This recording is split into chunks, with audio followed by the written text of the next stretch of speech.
This is the GPL podcast, part of the Pull Tab Sports family. Oh boy. Jupe making mistakes. I love it. And so I had to train for this marathon. Make sure you'll stay awake for the game tomorrow, too. Let's get this bandwagon going, folks. Take Come that, on. Mr. Negative. I think Bart must be watching upstairs. Rut-row. Uh-oh. Is Jupe be awake for Thanksgiving tomorrow? Jupe's roommate's worried. Jupe's roommate.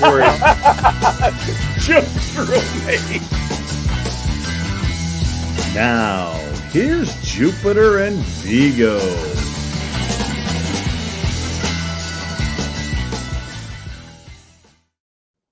Good evening and welcome to the GPL podcast, episode number 260. Well, let's bring in Viggs. Good evening, Viggs. How you doing? Good evening. That bye week came at the right time for me. I was busy coaching my kids through district hockey and wrapping up the hockey season with them. So I picked up a little late season illness. So glad we got the bye week and now we're ready for the stretch run. Well, we are ready for the stretch run, but there's also some other controversy going on out there in college hockey world.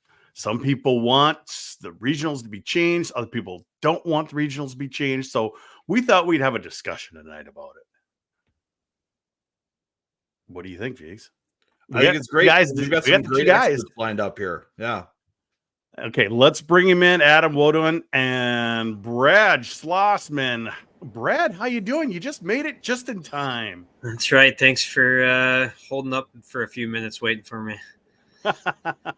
Well, nice to have you back, Brad. And Adam, you're a first-time guest for us.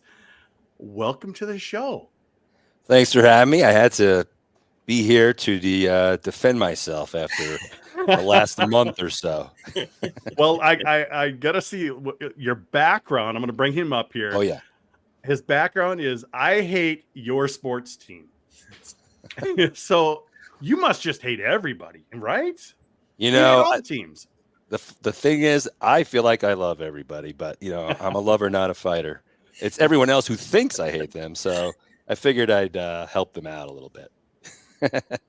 But if I had, you know, a nickel, as they say, for every time I got accused of hating some team or another, pretty much, I think I'd be up to 60 nickels, you know, one for each team in the country, at least. So it's if you think that there's an East Coast bias or whatever, just ask all the people in the East who think I hate them too. So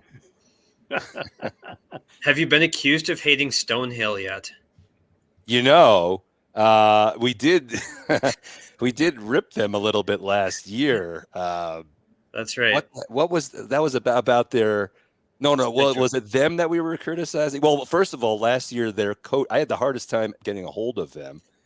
No one answered. I wanted to give him a nice interview, like, welcome to the family, and we feel for you that you're in this position. And for like 3 months, I tried to get a hold of them, never did. I was like, and then they just kind of went off and had played 5 games last year, you know.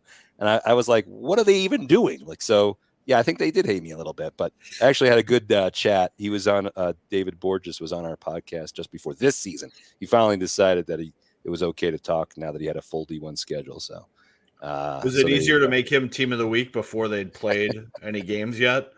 They just had a 2-game winning streak, so that was our chance. But New Hampshire got it instead. I don't know why. well, a lot of people have been against you, Adam, but we've got Steve here. He says, very good to have you show up and defend yourself against a hostile audience. Yes. I'm used to Brad. I've been arguing with him for 10 years. So Eric, on the other hand, was the one who really bugged me. And I love it. I love you. Every time I talk to you, it's totally fine. I have no issue. But I got annoyed only just in particular the wording that you said that my arguments were disingenuous. That's what set me off, because I can assure you there's nothing disingenuous about what I'm saying. I did admit that I think in my last article that I'm getting to the point, it's probably just age that I'm just not as hyped up about this anymore. And if whatever happens, I think I'll just be like, whatever. But the arguments are genuine. I think it was on this podcast that I watched that Eric said something in particular. I might as well just address what he said. But I think one of them was about the idea that it was okay to pick teams using the pairwise, but not to seed them for home ice. And I take exception to the idea that that's equivalent and that I'm being hypocritical in some way, because I've actually written about this pretty extensively, and my history on this topic goes back probably 20 years, very consistently saying the same thing.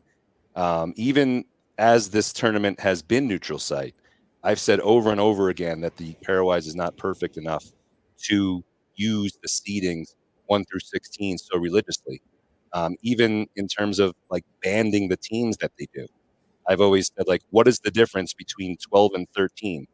You're able to flip around 13 and 16, but you're not able to flip around 12 and 13. None of that has ever made any sense to me. So, but when you come to pick the teams, there's a very obvious difference. And the obvious difference is that the alternative is horrendous.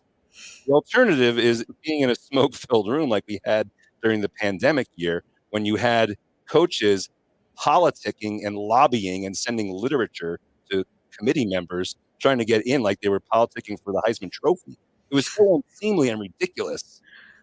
You don't want to go anywhere near that. Now, but to seed the teams, once you've got them, we do have an alternative, which we've been using for 20 years plus, which is the neutral sites. So, that's the distinction to me. But you guys, I'm sorry, I'm dominating the time, but I just wanted to get that out there and over with. You guys go ahead, but I've been very consistent on that for a long time, and it has nothing to do necessarily with the fact that this conversation just came up again. Well, Viggs, care to respond? Well, I just think the key word for me is disingenuous, because it's self-serving to teams looking for any kind of way to diminish an atmosphere at an NCAA tournament game. Because I've talked to coaches and they say, yeah, I want to have my best chance to win that game if I'm the 3 or 4 seed and they're the 1 or 2 seed. So picking a neutral site is best for them. And you don't think it's best for Minnesota and North Dakota to have home games in the NCAAs? You don't think that's beneficial to them?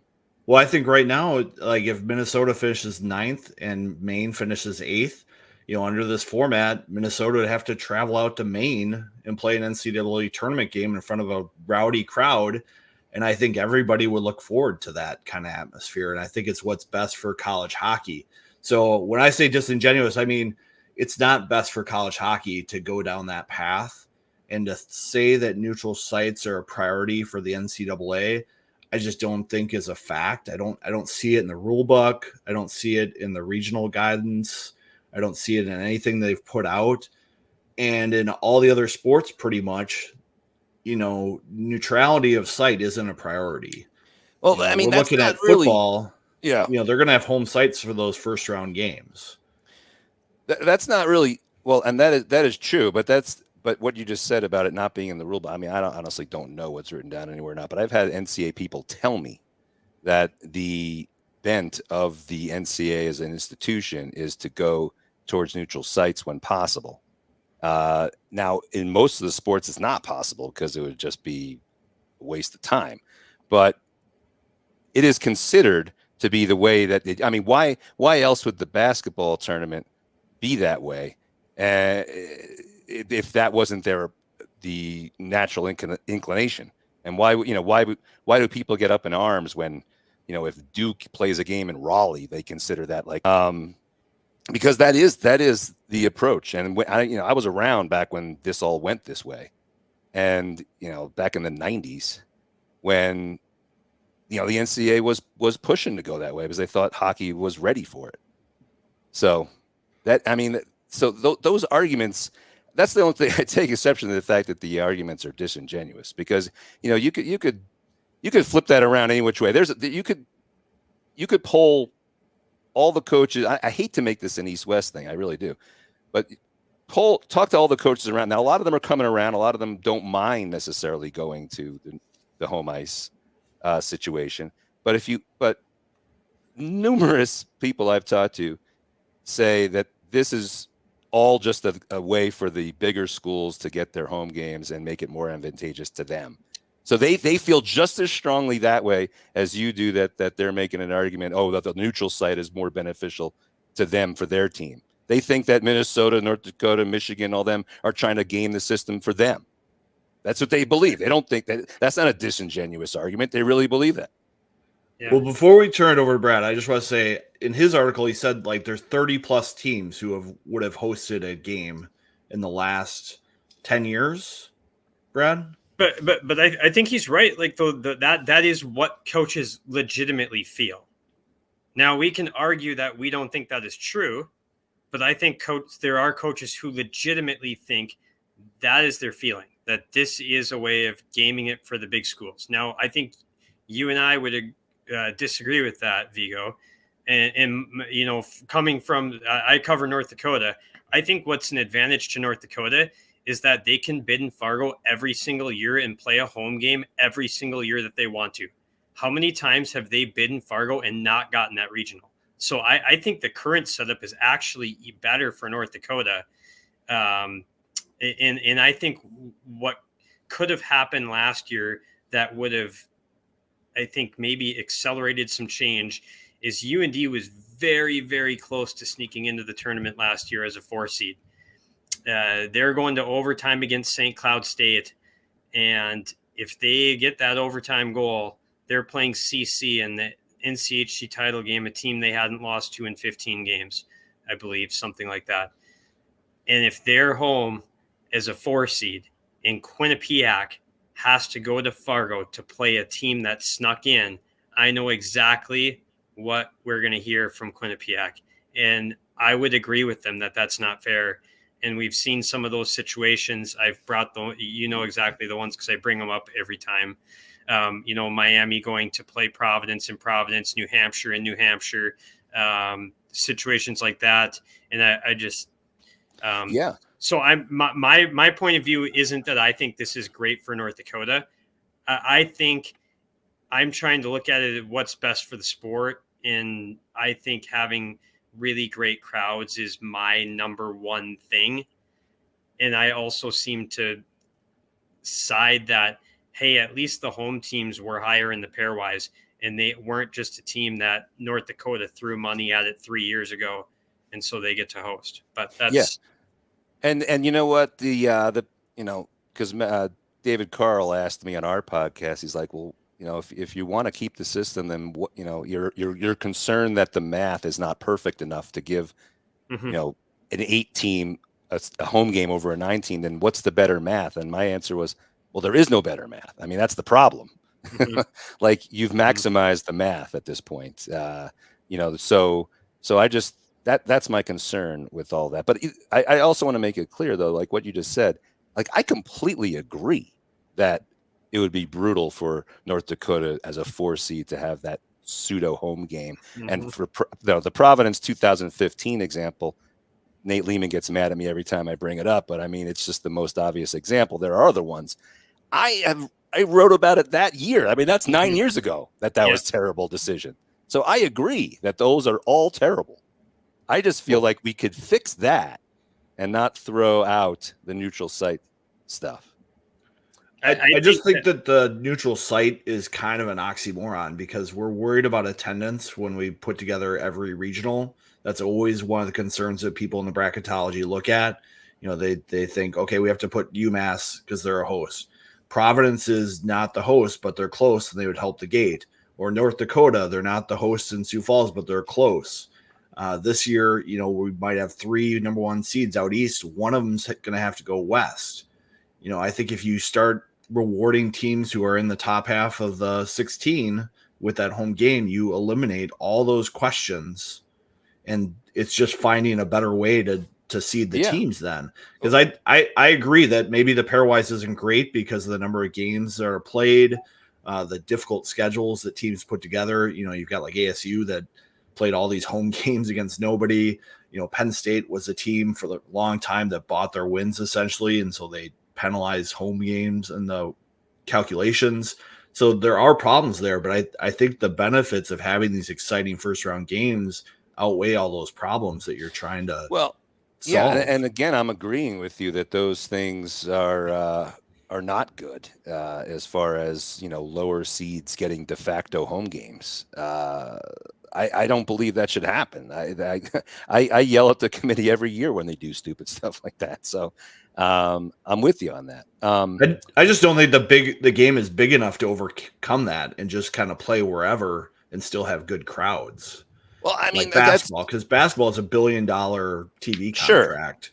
Sure. You can play it anywhere; it's still going to make lots of money. No, I mean, that's certainly true. But I think people forget, and probably half the audience wasn't even alive, unfortunately. We do skew older. We do skew older. True. But in the 90s, just before the 16-team tournament came into effect in 2003, and prior to that, it was a 12-team tournament, and it was seeded. The way it was constructed was very different. There was a East-West. It essentially had to be seeded East and West, and then they would flip some around in order to avoid matchups and whatnot. But they didn't really think of it in terms of the order of it all. It just isn't the way it worked. And you had a lot of, you had Michigan hosting a lot of games, and I'm trying, it wasn't, the examples aren't, but I mean, Minnesota hosted games, and Minnesota did 2 years in a row. People hated that. Like they thought that it was a massive amount of progress that college hockey could support neutral sites, that it could get away from this parochial mentality and get to neutral sites.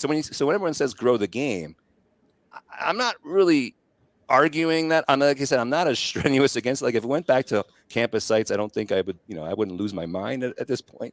But the idea that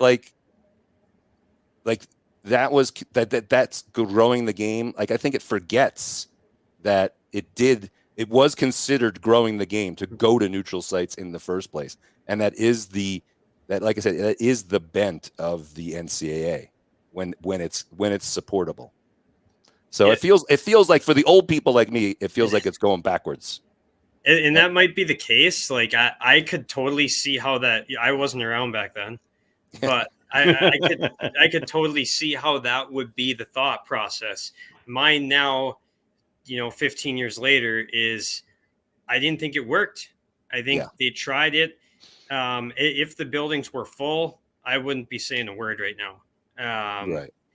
To me, that's where this all comes from. I think when I started writing these columns, it was after a regional in Grand Rapids. Actually, Minnesota was at that one too. And that was North Dakota played Yale to go to the Frozen Four.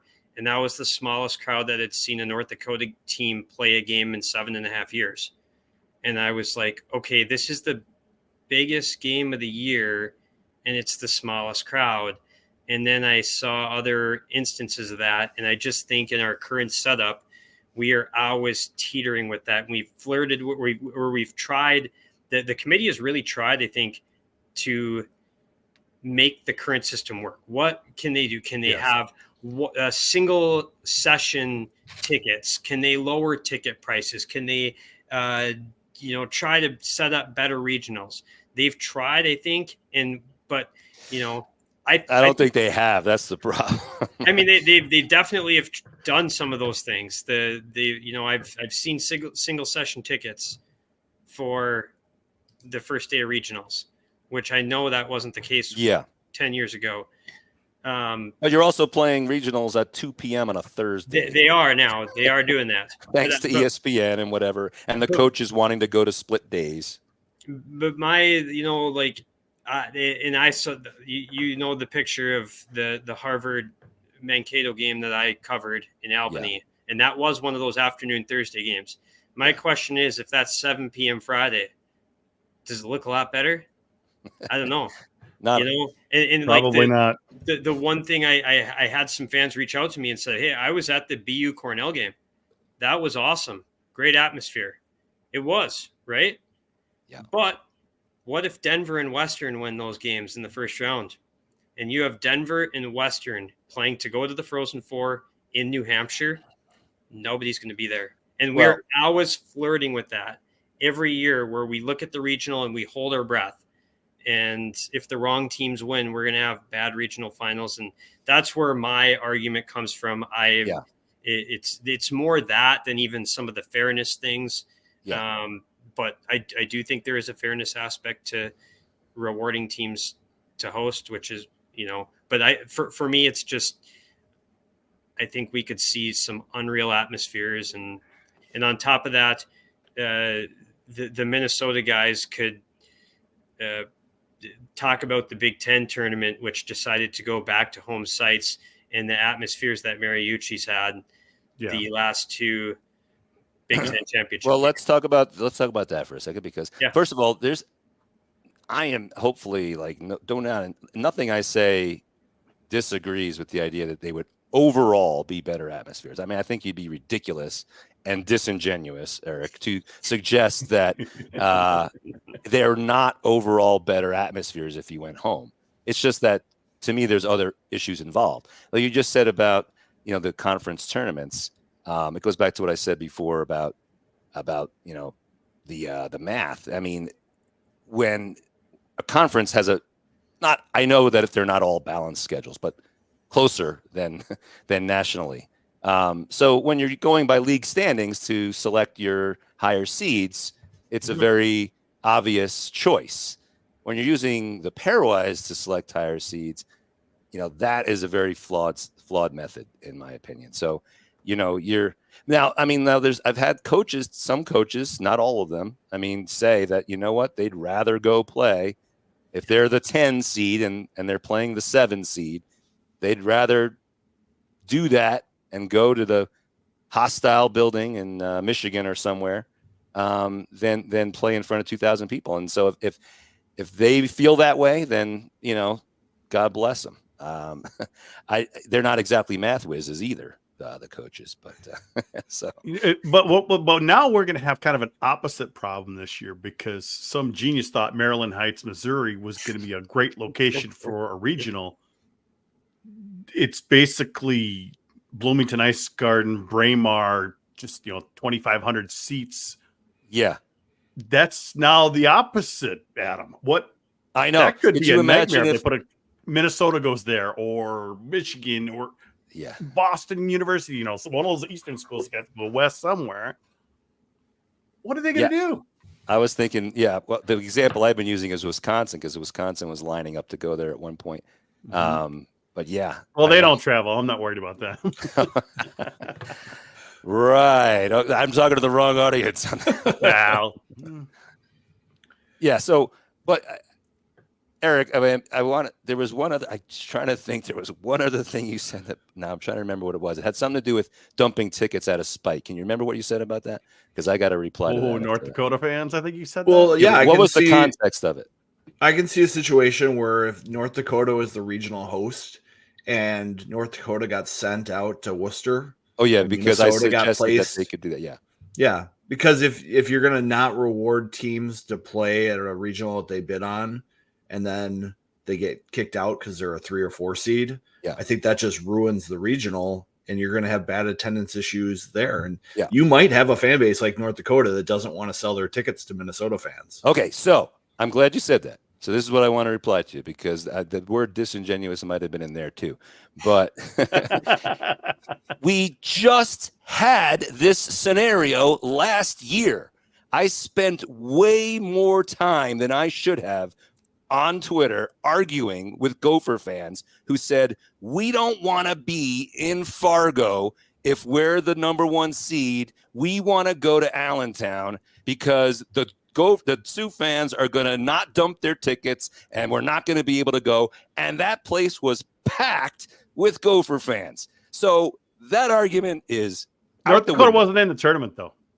I know, but that's what he's saying. If North Dakota's in the tournament and they're not at their home rink, and what are they going to do? They'll travel. They'll travel anyway. I mean, that argument to me is completely disingenuous. We just saw it last year. because the North Dakota fans also get first dibs on those tickets, don't they, Schloss? Yeah, I mean, there's a percentage of them that gets sold in advance to. Yet North- somehow the Gopher fans filled the building last year. How did that happen? They paid a lot of money miracle. for their tickets, that's for sure. What a miracle. The fans who went did pay a lot. One thing I want to get back to, rather than just pointing at things that maybe are somewhat comical to some people and other people are taking very seriously, is the difference in college hockey from 1990 to 2024. Back in 1990, you could argue that the blue bloods of college hockey were always going to be at the top, and the teams at the bottom were pretty much always going to be at the bottom and just struggling to keep afloat as hockey programs. I definitely think right now you have a environment of college hockey where there's probably 30 teams that could make the tournament, and at least this year, maybe 15 that could win it. And so I think that parity that's in place makes this more feasible to have campus sites, because you're not always going to have the same teams hosting first round games. It's going to be open to teams to win games and get those home games. Wow, I think it's totally different than 1990s when that was happening. I mean, you look at the pairwise right now, there's a lot of blue bloods at the top, but it hasn't looked that way the entire season. It's funny. Like, this is why you need me here, because you've got your Minnesota guys and the rest of the world who see things completely different. I think the 100% exact opposite. In the 90s, you had Lake Superior State, you had Harvard, you had a lot of schools like that, Clarkson, St. Lawrence, who were national contenders. Yet they were going to play games in Michigan and Minnesota in the regionals. That is the whole reason why everyone was upset back then. Nowadays, the blue bloods like Minnesota and Michigan have way more advantages than they did then in terms of how the NCAA is constructed. It's headed in a direction with NIL and et cetera, et cetera. I don't need to go into all that right now. The so-called smaller programs that I just mentioned, I mean, none of those have been national contenders in a while. So the trend is really, now I understand there's parity, like you said. I mean, I don't disagree with you, within the 20, but I mean, there's a lot of teams that used to compete for national championships that have no shot anymore, and it's only getting worse. But hold on. How many brand new national championships have we had the last 20 years compared to the previous 20 years? That's right. There's And I would suggest this is where I'm going to bring up my Yale argument that Brad hates, because Yale beat North Dakota and Minnesota in a neutral site in 2014. That never would have happened if they had to go play 2 road games that year. And everybody, I can tell you that you might roll your eyes and think that's but everybody in the ECAC believes that argument. And that might be right. And they played in front of 2,000 fans. And where was it? Where was that regional? Grand Rapids. Yeah. And maybe Yale does not come out of that regional. Maybe they lose first round. Yeah.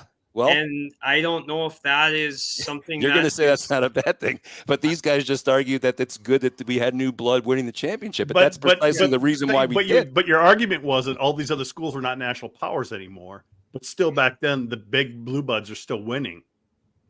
And the last 20 years, we've had a lot of new schools that have. Well, you also had Lake Superior State winning, Yale. Michigan Tech. We had a lot of teams that are winning now that didn't win back in the days. It was always Michigan, Lake State, it's things like that. A lot of teams won multiple championships back then. Well, Lake State's not exactly a blue blood. I mean, let's be honest. And St. Lawrence played Lake Superior for the 1988 national championship. That day is never happening again. So Michigan Tech was a power. That's never happening again.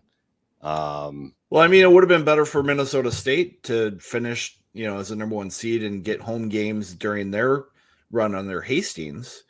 I mean, you could argue they were earning that kind of home ice advantage, and every time they seem to have to go on these hostile buildings and struggle. And part of that's as a program going through the struggles to get to a Frozen Four, to get to a championship. But, if you do well in the regular season and you schedule well, you should get rewarded to that, rather than looking out for the little guy all the time and trying to give them every advantage, because that's not what's great for the game, in my opinion. You're saying give them an advantage. I'm saying don't give them a disadvantage. So that's the way. And I'm agreeing with you again that Minnesota State should not have to keep going all over the place. I mean, I just want to find solutions within what we have. That's really the only difference. I think unfortunately the state of Minnesota does not have any AHL buildings, right? But there are a lot of other I mean, there's beautiful campus sites that could be used for regionals. They decided a while ago to not allow that anymore. Maybe bring that back. Allow Mankato to host it, that kind of thing. I mean, there's the problem in the West is there's not enough buildings. Correct. Right. Yep. So you wind up having to go to freaking Springfield and Bridgeport and Worcester all the time because those are AHL buildings that have 8,000 seats. And the only buildings with 8,000 seats out West or 6,000 are campus buildings. Correct. So I agree that those should be allowed to host regionals, and that would solve some of those problems.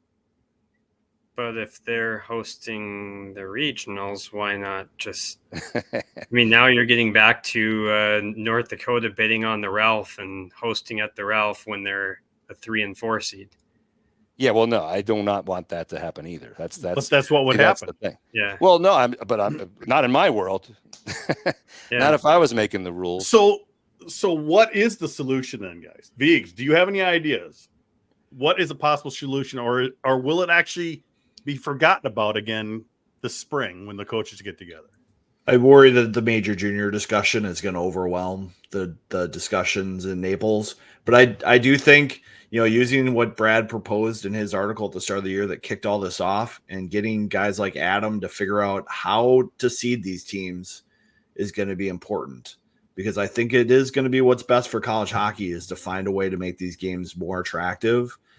And I just think with the parity we're seeing in college hockey, there are more programs that are coming up, and having those big important games in front of their fans is going to make fans more passionate. I don't think Minnesota has their ticket sales that they've had this year without those Michigan Big Ten championship games that they had.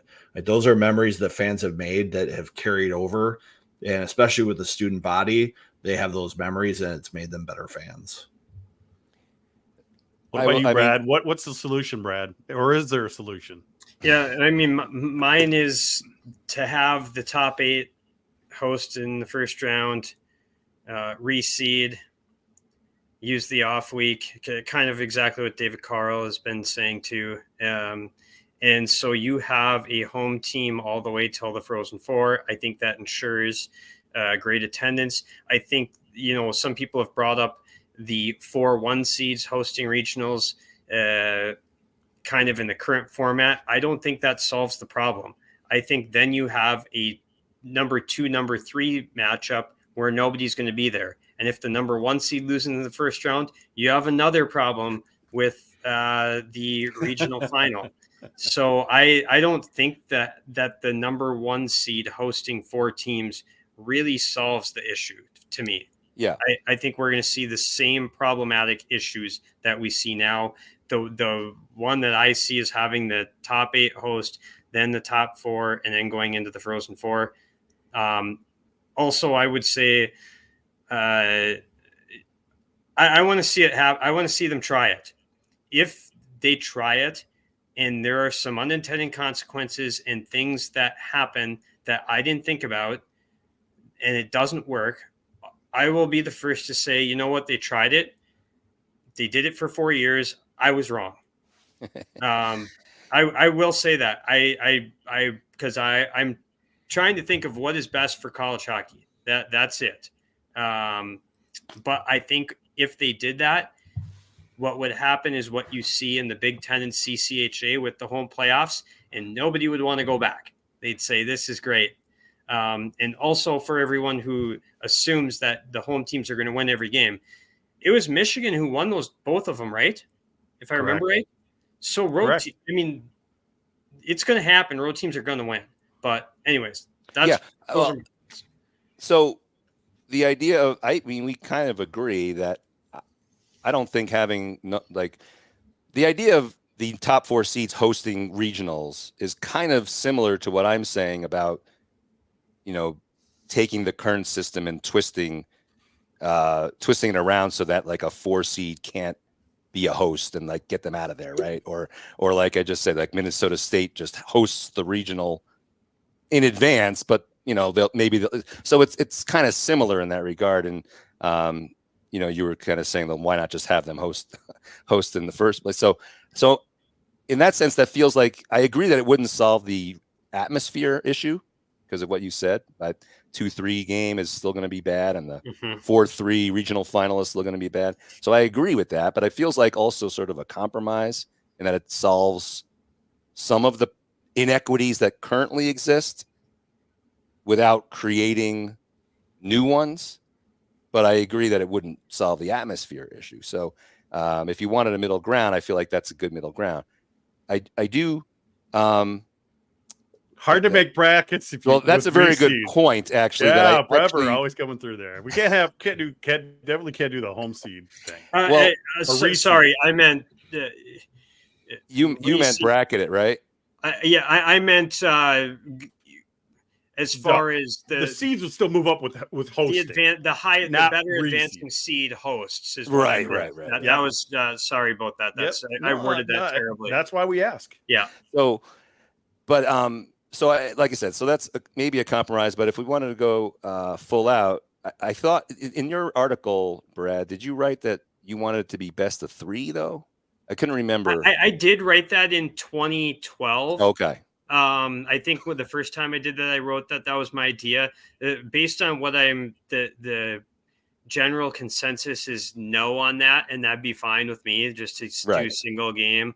Part of that I wondered how it would go financially with the 1 games and ensuring 2 games and gate revenue for the best of 3 series. I thought would up ticket revenue. It seems like not many people are interested in that. I'm fine with that. Yeah, because David, we talked about that with David Carl, and he said he wouldn't be a fan of that either. And I told him that if it was single game, I'm a little more open to that than a best of 3, because what I worry about with the best of 3, and again, that's the way it was back in the day when I first was covering college hockey. Or it was the best two game that's total that's goal even series. Going back. It went from 2 game total goal to a best of 3, and then they just went to single elimination when it went to 12 teams. But or just a couple years after it went to 12 teams. But the problem with that is I think you'd get like diminishing returns on as far as the atmosphere is concerned, because I've seen situations where you've got best of 3 playoff series for conference tournaments where the attendances are terrible because students are on break. The people with season ticket packages don't have enough time to decide whether they're going to buy them or not. So I feel like that's a non-starter to me anyway at this point. But the single game is at least more palatable in that regard. I wonder. I also wondered too, like with ESPN having the contract, like with best of 3, like how would they get all the games on? Even with single elimination, I wonder about that. What they're going to say about that kind of thing. So, and they do rule the world these days. They do. And honestly, that's where Minnesota and a team like North Dakota have advantages, because they will put them on the biggest TV spots they can as often as they can, because people are watching when those 2 schools are playing. Yeah, if you have games going on 8 different, if because one of the beauties right now, is it might be terrible for attendance, but I can sit home and watch every single game. That's part of the problem, actually. Back in 1973, when hold your ears, Wisconsin was sending 18,000 people to Boston. They couldn't see the game unless they went. So, Cornell the same way, which is my background. But so nowadays it's. I wonder if the problem gets solved no matter what you do. Like I said, Brad, you want to try it. If it doesn't work, go back the other way. But I do wonder whether it'll be as much of the panacea as you think it will be. But I don't know. Adam, can I ask you a question on that? What do you think it would look like if it didn't work? Like if we try Brad's tournament and it doesn't work, what would be the signs that it's not working? If people don't go see AIC and Quinnipiac? If you're not getting the packed crowd that you thought you would get because of some of the things I just pointed out. And then if, over time, the coaches start grumbling about the same things I heard them grumbling about in the 90s. So, I do think that the pairwise is as fair as it can be right now. Like they've put the home road thing in there. That was a big deal, especially to Eastern teams who couldn't get Western schools to come to their buildings. And they always felt like they had to go away for every non-conference game. The home road weighting has helped that. A team like you said, Arizona State with 25 home games didn't help. They didn't do themselves any favors. Actually, it might be a great atmosphere for them, but they kind of hurt themselves with that. So that's helped, and it makes me feel better about the pairwise right now. I guess I just have scars from the olden days on some of these things. So. Well, I appreciate you documenting them over the years. One of the interesting things on your podcast when you're breaking it down is you could see the impact of wins and losses on the pairwise throughout the year, which would expose things. You're like, oh, I had no idea that it was making that kind of impact on the number. It was only developed at something to evaluate teams at the end of the year. And now It seems like we can look at the pairwise going into January 1. You can say, oh, the NCHC put themselves in a really good spot here, and the CCHA is in big trouble, and they're only going to get one team in. And those are some interesting things that have come out of this. Well, absolutely. And in another sense, too, as I've written, too, is that it was never intended to be scrutinized that much. I mean, for better or worse, it was just, you take it at the end of the year, and no one ever thought of it. See, that's the thing I worry about. Like you guys are, I don't know, not you guys, but some younger, some of the coaches are younger. They don't realize that the whole concept of 1 through 16, like being meticulously ordered the way it is right now, never existed when the pairwise was invented in the 90s. That's just a completely foreign concept that was invented by us media types.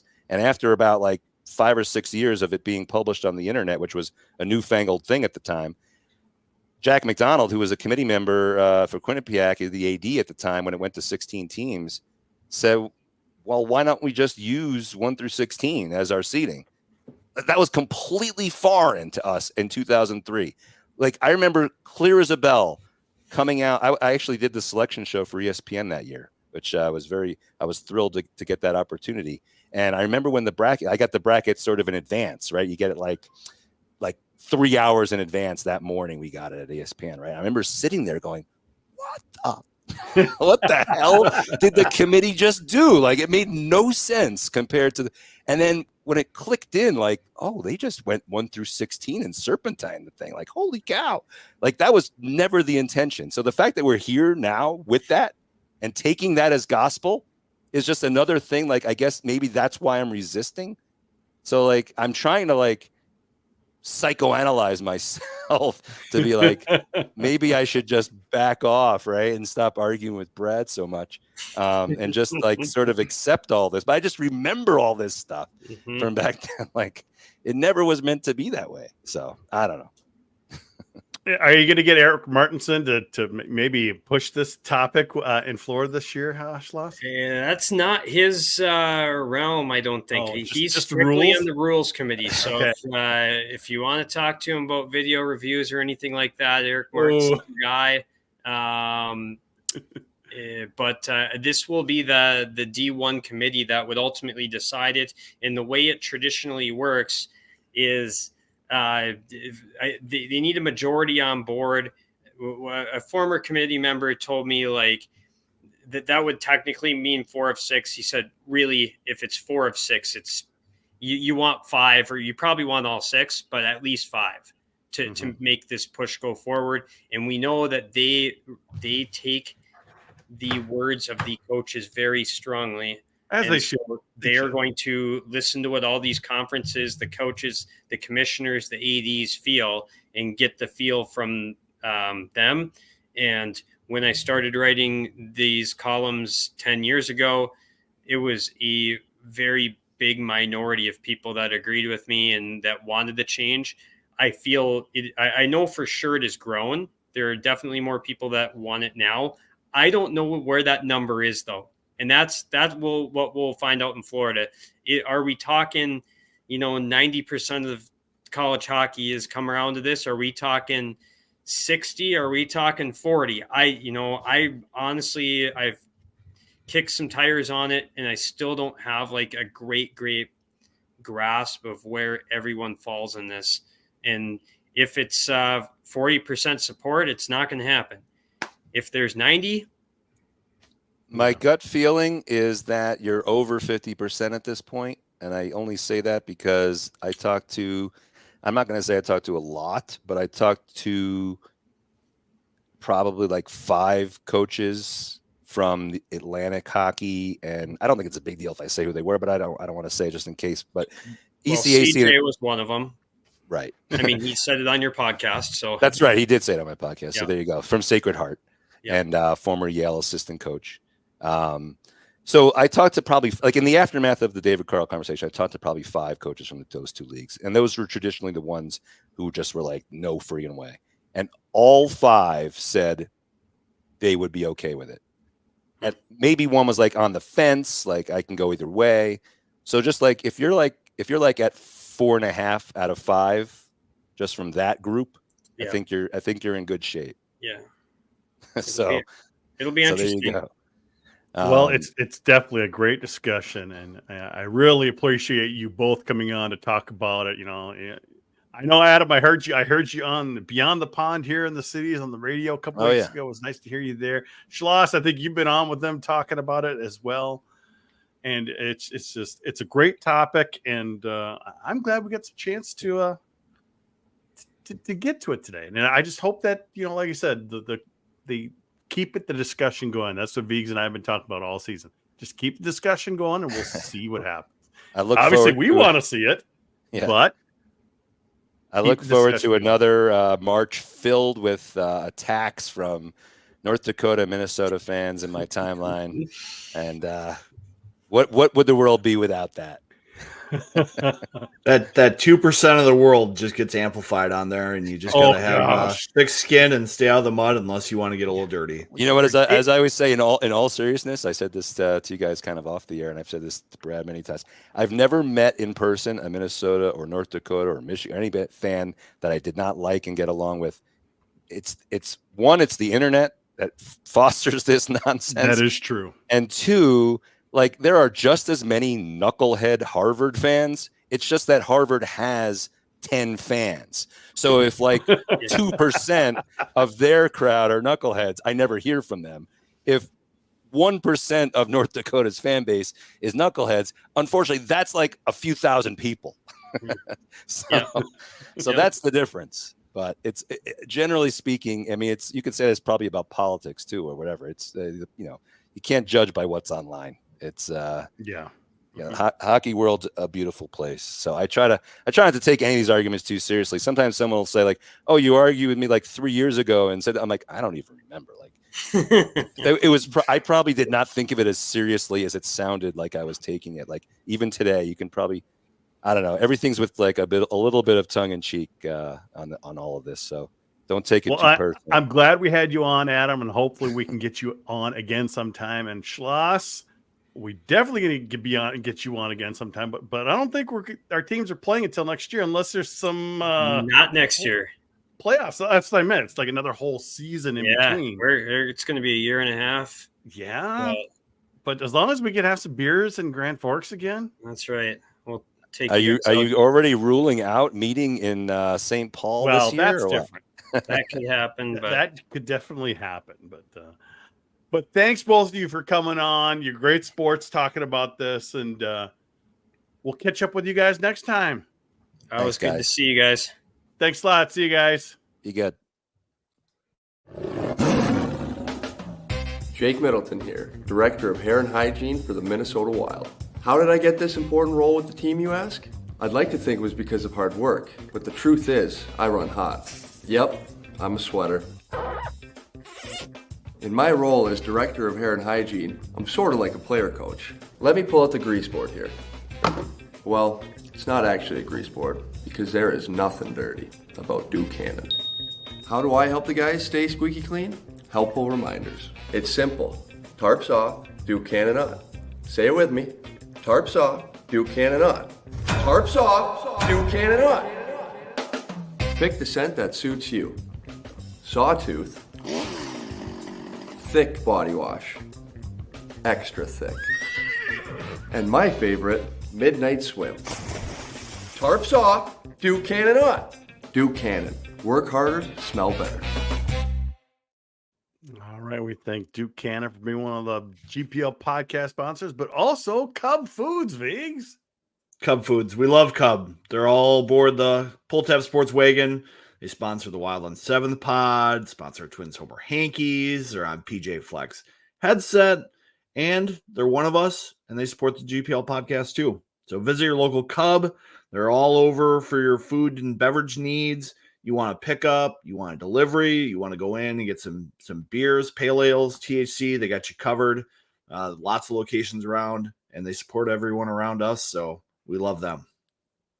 All right. Thanks again for Cub for being a sponsor of the GPL podcast. Well, that was fun, Vigs. We went a little longer than we thought we should, but I thought it was well worth having those two on. I think Adam's a great sport about coming back on, and I think he's slowly getting convinced to go the other direction. I think he's okay with trying. I think he is. You know, I like that idea from Brad. Let's try it. Yeah, I think the thing that's opening Adam's eyes is the more coaches he talks to and gets them to think about it, the more they're like, yes, this sounds like something that's good for college hockey. It's good for our players. We want a big atmosphere for our game. And I think there's just so much parity in college hockey. You're going to see a lot of fun atmospheres, and it's just going to be so much better than the current format. I hope it makes it in the discussion. I hope so too. We took last week off. The team had their break. Not the greatest weekend in South Bend. Getting that overtime goal on Saturday really salvaged some things from a savage weekend overall. I mean, they got their tails handed to them Friday night, 6-1. And then Snuggerud, which I called. I'm just having fun with it. I'm like, Snuggy needs to score one. He needs a game-winning goal. 30 minutes later, he scores the game-winning goal in overtime. So it was nice for him to get off the schneid because he hadn't scored since mid-January, I think, Vigs. Yeah, we were kind of talking about him on the podcast over the last couple of weeks about him not really getting high-quality, dangerous shots. You know, he's got the quick release, but that only matters if the puck is moving side to side or you're shooting through traffic. You know, that's when the quick release matters. You know, I think back to the CC series when he took care of Caden Burko with a couple long distance shots. Those were opportunities where he was forcing the goalie to move, and that quick shot paid off. You know, that release that he's got is so important there. So it's good to see him get a shot through traffic against Notre Dame. Disappointed with how they played on Friday. It's almost like this team had the letdown we were worried about coming up at some point. And this team just isn't that talented where they can outscore mistakes and get away with a game like that. So good to see their response. Should the game have even gone to overtime, Vigs? Because it was another game with a goal disallowed. Yeah, what is a goalie interference call? And apparently it's like if it's a Minnesota player involved, it's just a no goal. It's curious, all the decisions, and I worry for the NCAA tournament and how they're going to handle decisions on goalie interference, because I've seen some of the guidance provided to the officials of what should be an allowed goal and what should be a goal. And the calls that we're seeing in college hockey right now just do not align with that guidance. And I know that the directors of officials are trying to support their refs to make the call as they see fit, but I don't think they're getting it right. I can't disagree with you there, Vigs. The funny thing is, one of the referees that was calling that series, Gophers have not had a good record with that referee. I mean, he was sub 500, whereas they see, because it's just uncanny how his games are a little different. Well, I'll out Sean Fernandez on this one. He's a ref that the Gophers do not seem to do well against. And I think one of the things is he doesn't call a lot of penalties in general.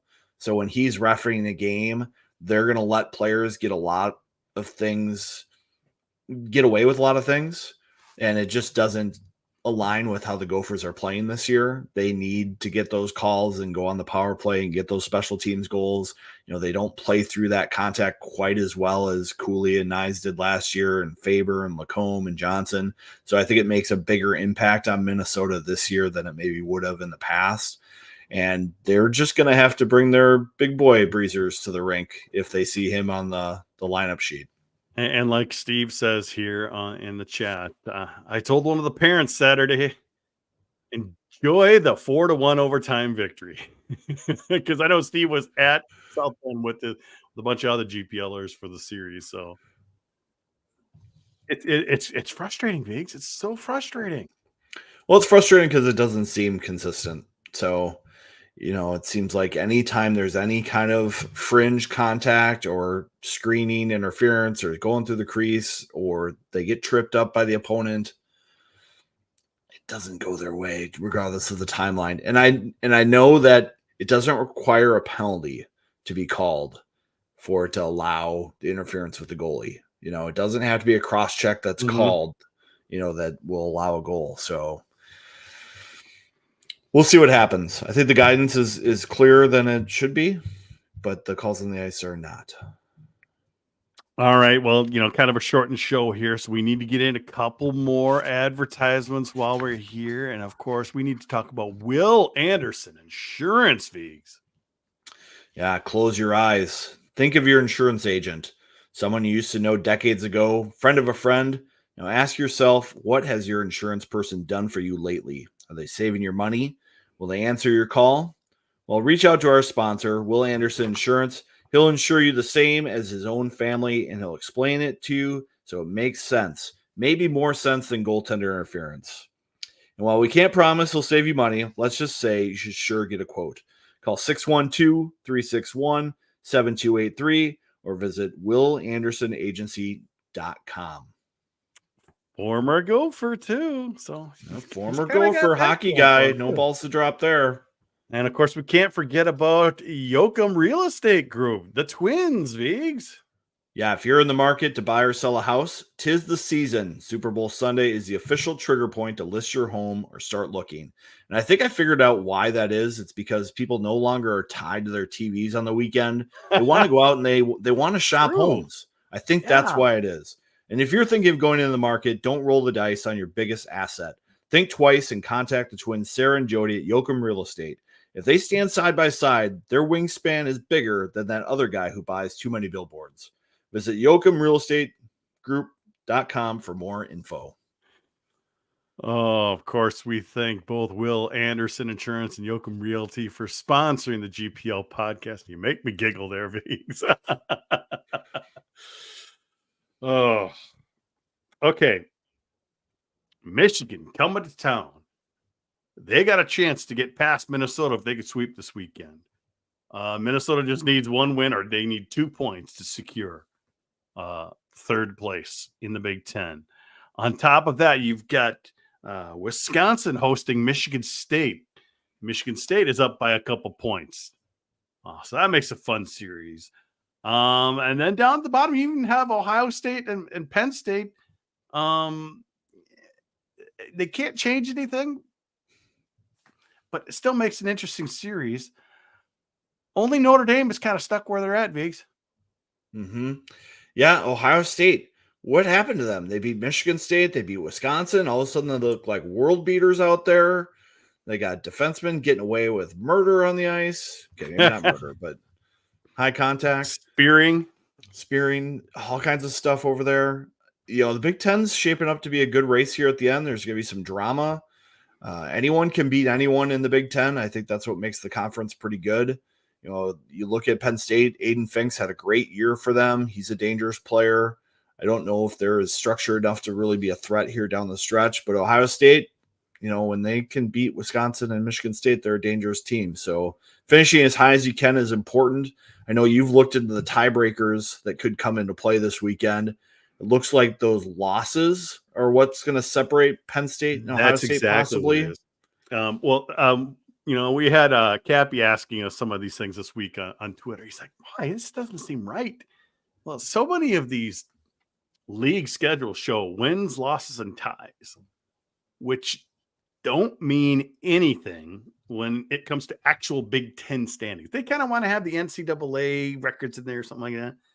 So what I've done the last couple of years at GPL is like regulation wins, shootout or overtime loss because it's worth, or shootout overtime win because it's worth the same amount of points, whether if you win in overtime or if you win in a shootout. And then you've got an overtime loss or shootout loss. You get 1 point, and then regulation loss. So a lot of times people weren't knowing how many actual wins Ohio State and Penn State had in regulation. Turns out, Penn State has 2 more regulation wins. If Ohio State sweeps them, you go to tiebreaker number 1. That's head to head. They had 6 points each. So that doesn't work. So then you go to wins. Oh, they're tied at 5 wins. So then you have to go all the way down to regulation losses. Regulation losses, if Penn State gets swept, they'll have 14 losses. Ohio State would have 15 losses, and that's where Ohio State loses the tiebreaker, so they cannot catch Penn State. Nicely done. So I get frustrated with some of those schedules. Win, loss, tie, and then overtime loss, overtime. I'm like, I wouldn't with the GPL schedule. I don't care about NCAA. I don't care about records. I care about 3, 2, 1, 0 points. Yeah, in the conference, you want to be looking at that Exactly. point structure for the conference. Nationally, we got the pairwise for all that stuff. Exactly. So, but it does make, obviously you've got Michigan State trying to win their first trophy in the Big Ten. They haven't won any regular season. They haven't won any playoff titles. Of course, they didn't even win a playoff game until last year. But now they're looking to wrap up the title, leaving only Michigan as the only team in the Big Ten who has not won a Big Ten title regular season. They've done pretty well in the playoffs. They've done well in the playoffs, but they have not done the regular season yet. So, well, I definitely think that's a thing about Michigan is they've got a lot of high-end talent.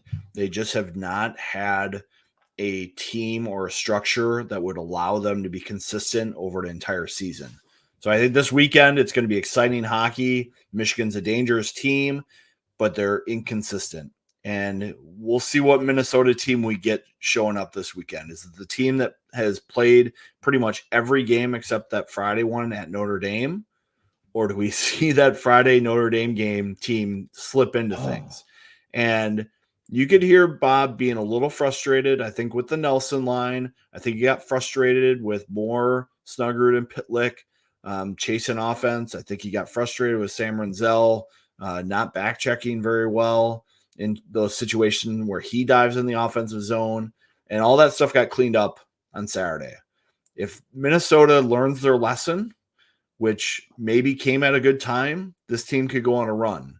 But if they don't learn that lesson, this is not a team that's good enough to overcome play like that. Looks like we're going to have pretty good crowds this weekend. Minnesota just needs 2 points, and then they would host Penn State. What do you think happens here, Viggs? Like you said, lessons learned or not? Yeah, I feel like this team has enough veteran leadership, and they're so close to the finish line now, and they're at home, and they'll be in the tournament play that they'll figure it out. But I don't know if they're going to be able to sweep Michigan. I think they're going to get like 4 points out of the weekend. That's not bad. I was thinking somewhere along the same 3 or 4 points for me. What can we say? Michigan tends to play pretty well here. Do they have a lot to play for? Probably not. It's not like the Big Ten championship where a lot's on the line. Both teams have a little more leeway right now. Yeah, Naranjo talked about this week. If they want to get in as an at-large team, this is a massive weekend for them to make a statement and get important wins. 1, it's on the road. 2, it's against Minnesota. So it's a really important series, I think, for Michigan if they want to put themselves into an at-large consideration, because who knows what's going to happen at the end of this year with the conference tournaments, especially with Atlantic hockey and CCHA being the way they are. It'll be interesting. It'll definitely be interesting. You got anything else, Viggs? Stay tuned for us on Twitter on Saturday. We'll have some swag at the rink. Probably be giving some away before puck drop, after warm-ups. Okay. So we'll be at the rink. We'll have some stuff. So keep an eye out for that. Hey, Would love to see some podcast listeners at the rink. That sounds like fun, Biggs. I'm looking forward to giving away more stuff, more swag. That's right. More swag for our loyal followers here. All right. Well, that's going to do it for this episode of the GPL podcast. So obviously, we want to thank Brad and Adam for coming on and button heads a little bit with Biggs. That was fun. Can't wait to have them both back on again.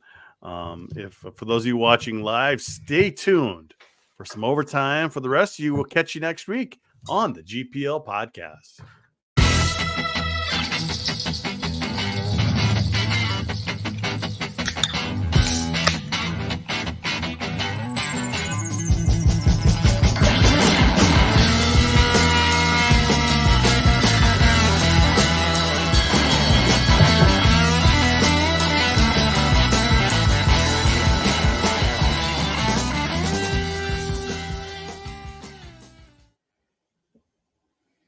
All right.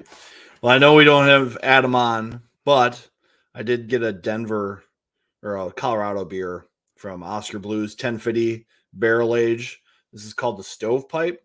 Maybe it's legalized more widely now, but when this was canned in 2014, it was not very wide. So this was multi-purpose can. But here's a dark 10.5 ABV stout. Is that got a little almost like a reddish tinge to it? I mean, listen, maybe it's just a camera. Maybe it's just camera. It's got kind of a chocolatey head there. Okay. So. Okay. These are hard to find, by the way. So There you go. Very not your nice. typical beer shelf acquisition. All right, let me Fun see. show.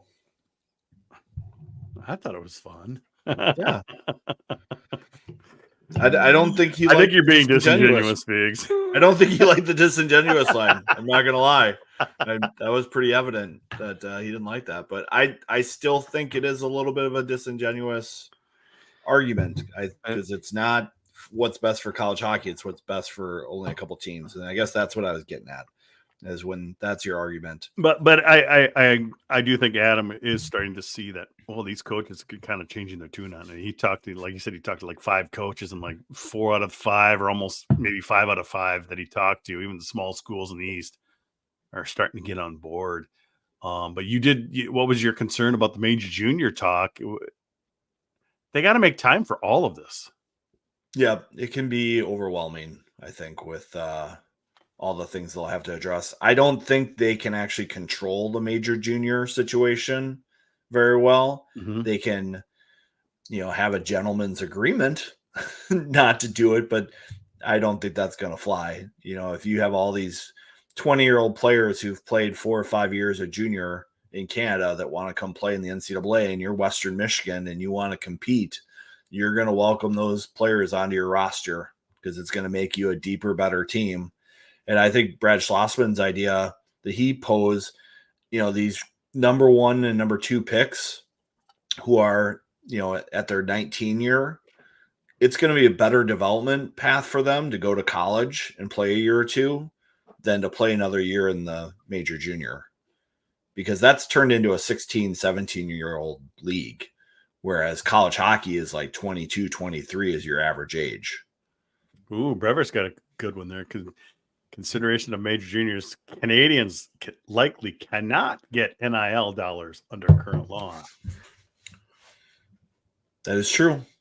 That's always interesting with certain foreign players who come to college hockey, but there's a lot of good things that they can get. And I don't think NIL is a major thing right now for college hockey. I think we're starting to see it with a couple of schools out east and Michigan State, but it's not a big thing in college hockey yet. Okay. But yeah. Oh, I'm gonna start winding down my night too. Look at that. So I got my Huxley Optical Brock Faber glasses. I don't know if you've seen these around, but this guy, everyone's pretty familiar with him. You can get these nice little cases here from Huxley, Brock Faber. They got these blue light tints here. I know I'm in IT, so I'm in front of a screen quite a bit. So this should help my eye strain issues and help me get better sleep. We'll see. The stovepipe 1050 maybe will counteract some of that. So maybe I'll be even playing for the tie tonight.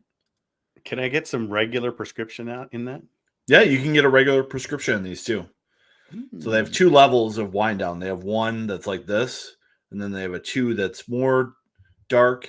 You know, if you're not so concerned about looking like you have sunglasses in the house. Is that kind of like you take your screen at night with a nighttime mode where it the warm colors. Yeah, it turns more warm. Yeah. Yep. So that's part of the idea here. So very interesting. Something new to the I might have to overtime, give me maybe. some of those. Yeah. And part of these go to the Hendricks Foundation when you buy these at Huxley, the Faber, and they've got the Page model too, Brock's sister. Some money goes to Special Olympics. Yeah, there's just as many Brock get glasses as there are Page glasses. So, yeah. Ooh, yeah. Ryan here will we get down got there. something. Anything interesting note with the CCM contract? Just that it's going to be extended for another 5 years. It was interesting to kind of look into the details. It's kind of a contract each year for the U to spend, I think, $700K on sticks, skates, gloves, breezers, all that stuff. The jerseys will still be under the Nike contract because Minnesota cool.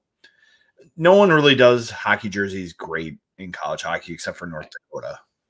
And, well, it's because it's GA out of Edina, isn't it? Are they doing GA?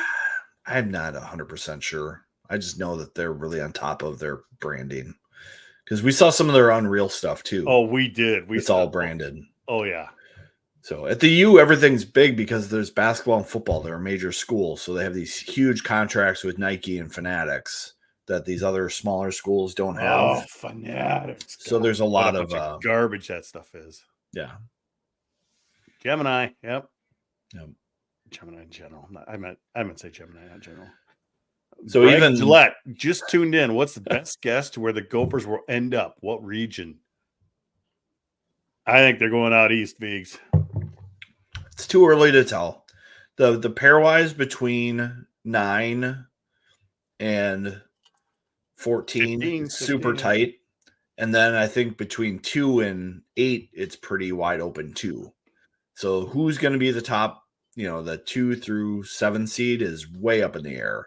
It kind of looks like Minnesota's locked into that 7, 8, 9 range, unless they really get hot here in sweep Michigan and win their 2 or 3 and go to the championship game somehow. I don't think they're going to rise too high in the pairwise, but there's a lot to change. It's like you read the bracketologies.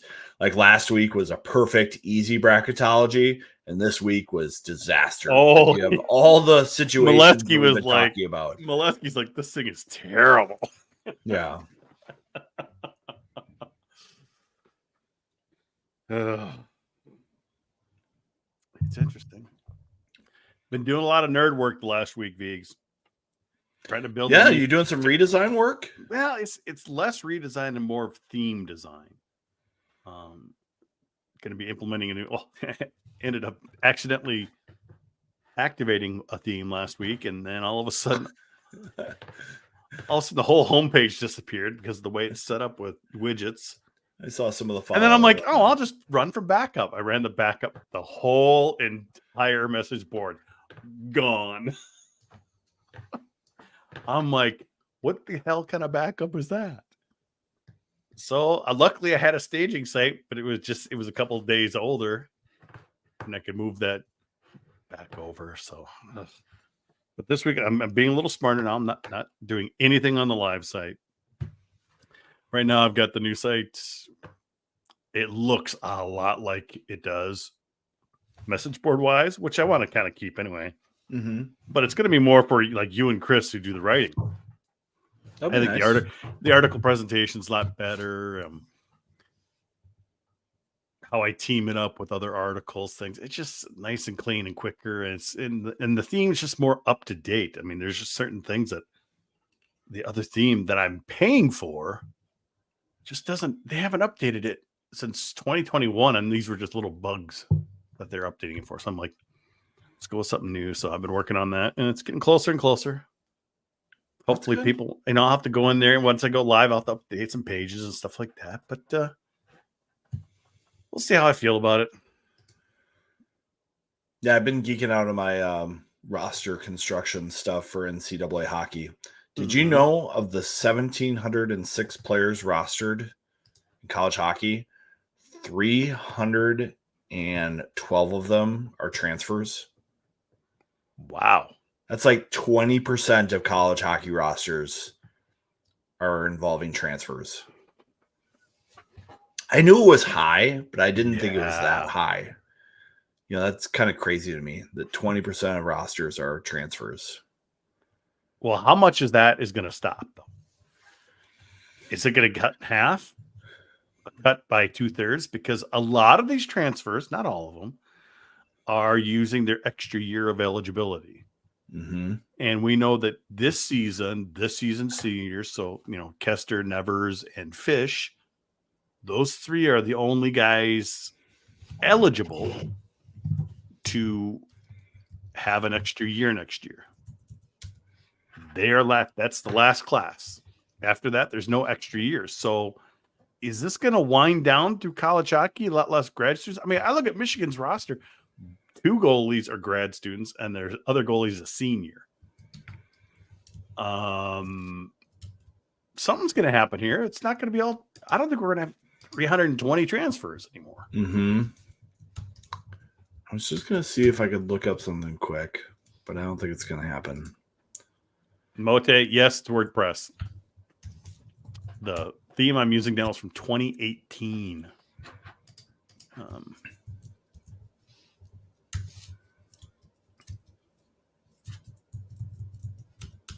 North Dakota loves the portal.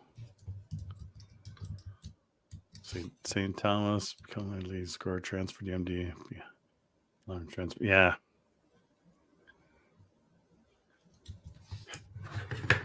I think that's troublesome, though. Because I think it's going to be harder.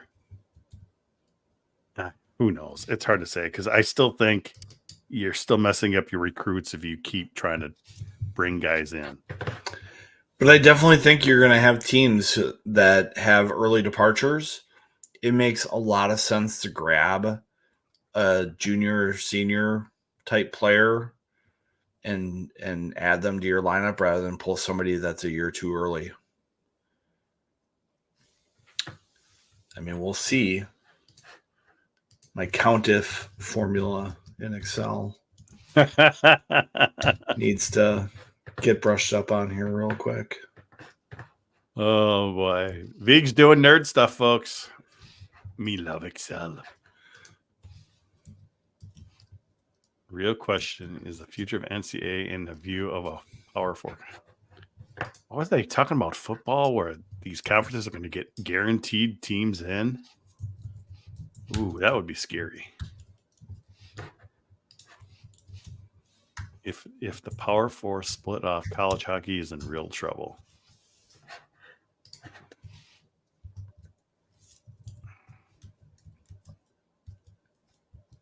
TBD, Eric. TBD.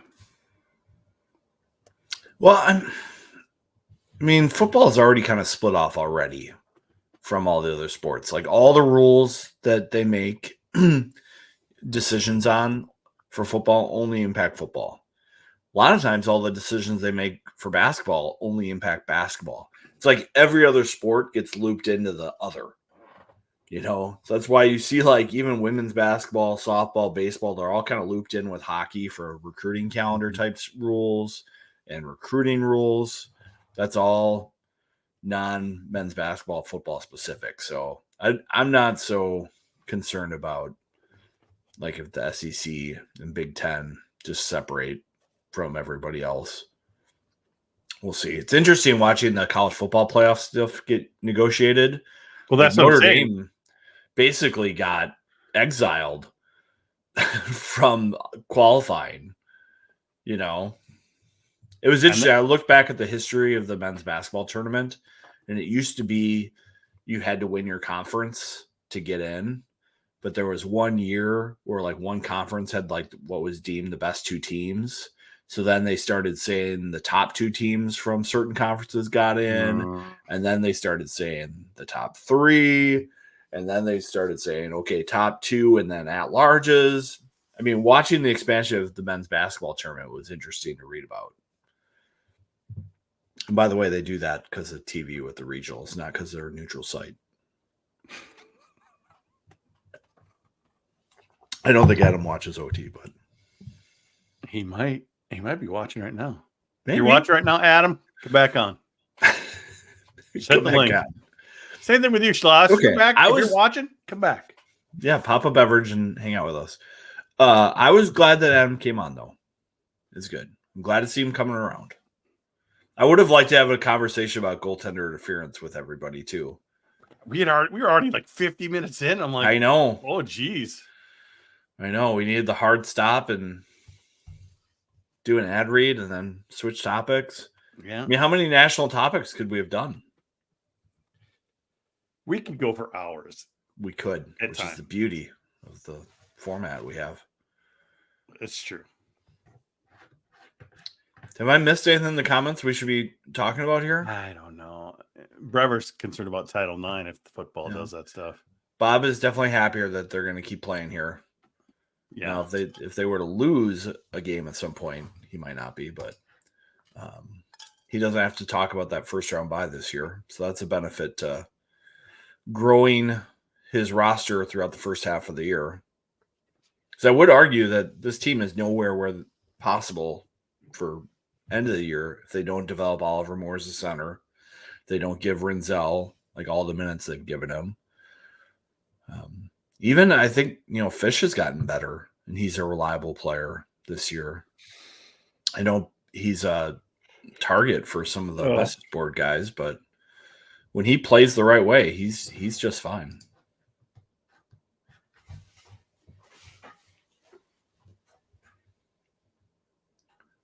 It would be if football were to break off.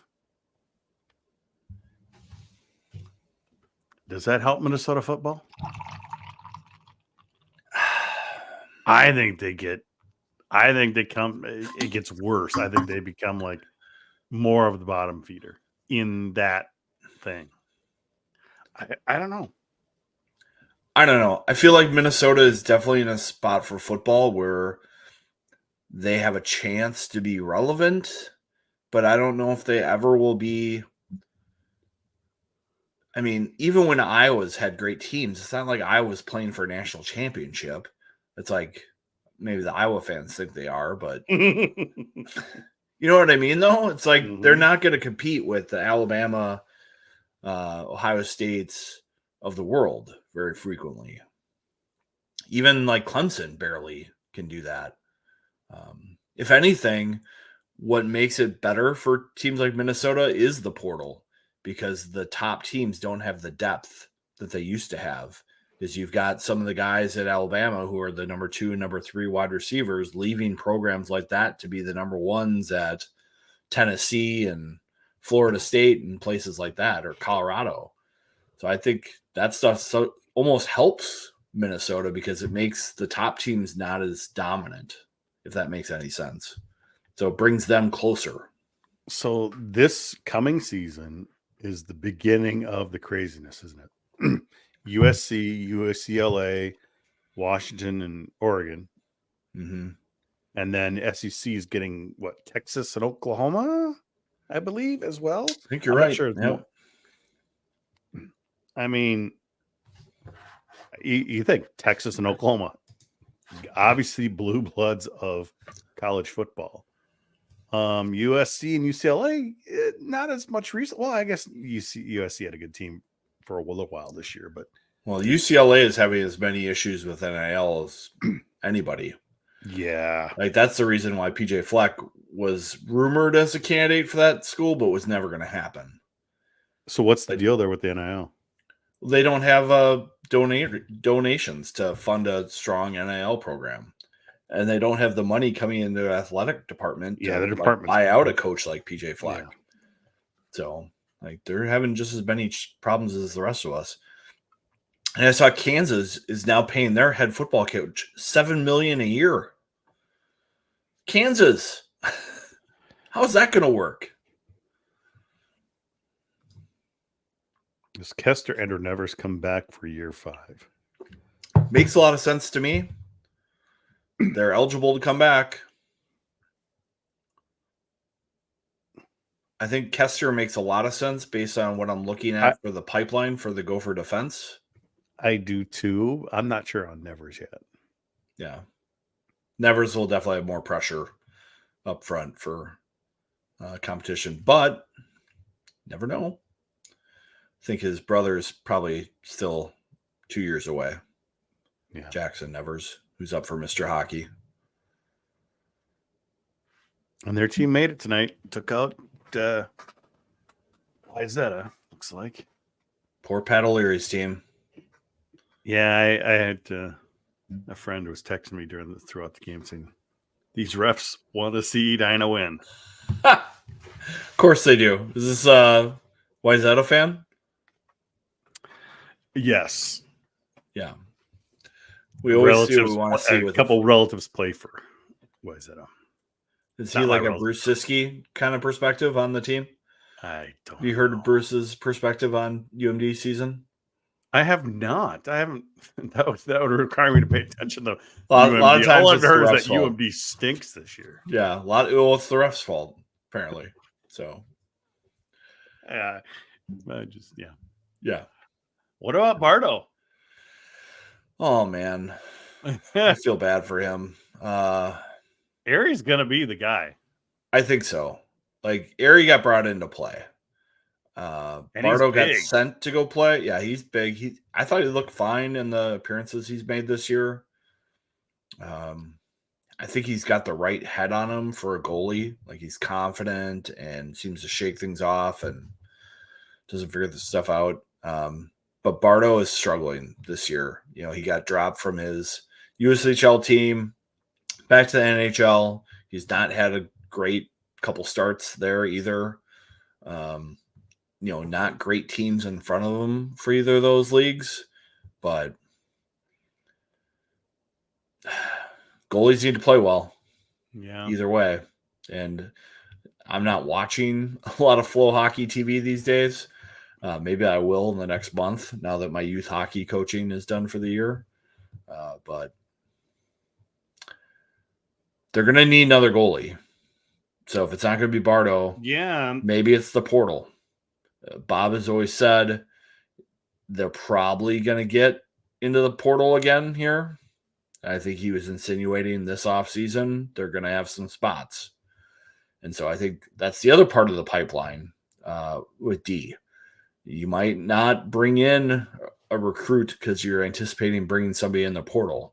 And I know for a fact there are a lot of advisors who reach out to Minnesota and go, hey, I might have a player that you might be interested in. If that player were available, might be interested? That kind of stuff. So that's going to happen this year, I think. So there could be an interesting offseason here.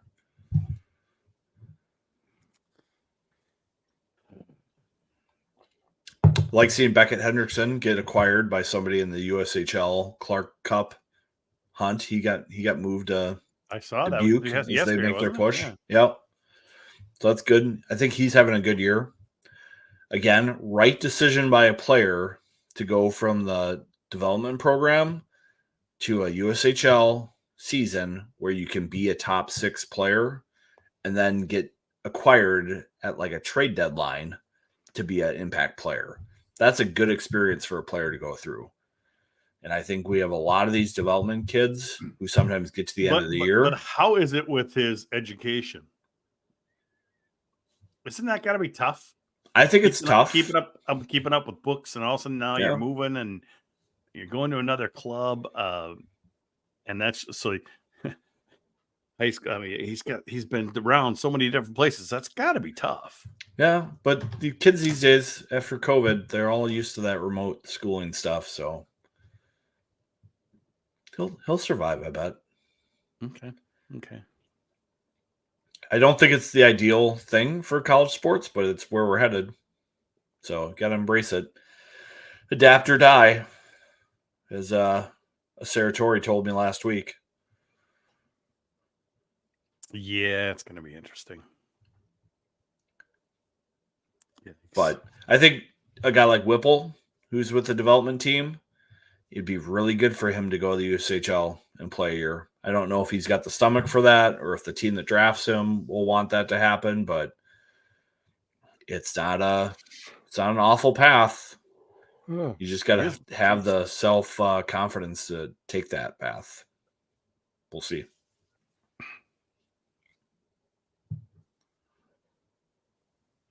Ooh, how's it going down? Is it good? It's delicious. I think this is from the Rob Scheel Is it? sponsorship as well. We're just rolling in sponsors tonight. Just living it up. But this is really good. Oscar Blues, they tried to really attack the Minnesota market a couple of years ago. Mm-hmm. I don't know how well that went. I don't see a lot of their stuff around. But 1050 is a great Imperial Stout. And if you ever see the barrel-aged stuff, grab it. So good. Nice. It's one of those big, thick, chocolatey. You're drinking a 1050. I can't drink that stuff. No. Any big Well, I got to see the matchups first, Steve. Yeah. Who knows what's going to happen? True. I mean, I think we could see some. Oh, yeah.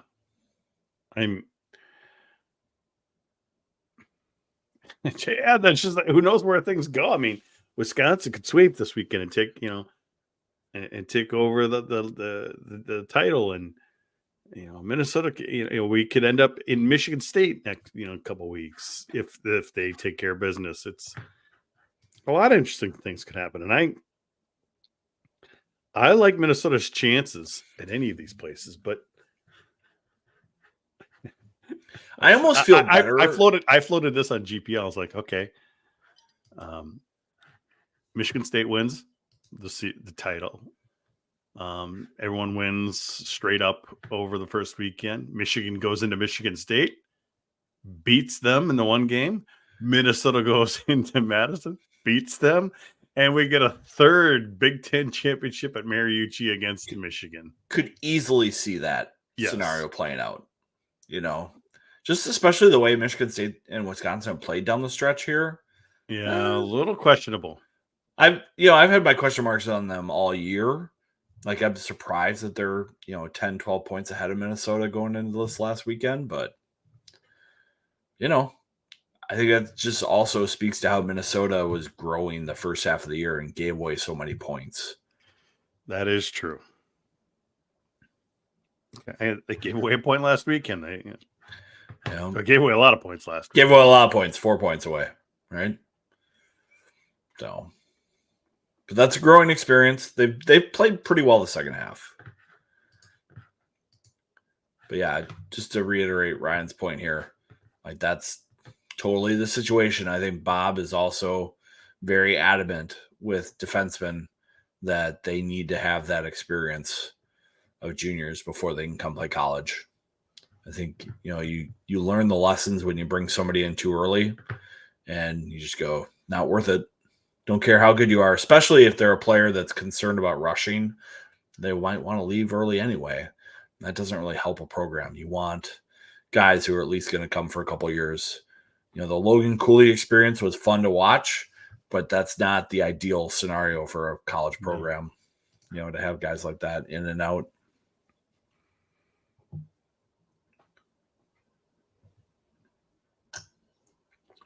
But I wouldn't be surprised to see the Gophers get somebody on the blue line, forward, and goalie all in the portal. It would not surprise me. Does Stramel leave? Where is he going to go? Back to the junior? St. Thomas. Go to St. Thomas. Go to a smaller school in the city and maybe be more comfortable. What's going on with their rink? They still don't have anything going, do they? Well, they got money. I know that. Oh, yeah, they got money, but now I've seen the signs. Even more people are trying to go against St. Thomas building an arena now. Well, that is the NIMBY issue there. But I could see Stramel with Ratzloff at St. Thomas. That'd be interesting. A couple of Rosemont kids hanging out together.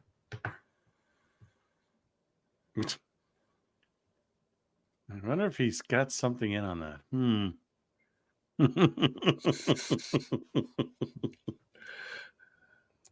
Yeah. What else is going on? Looking forward to this weekend.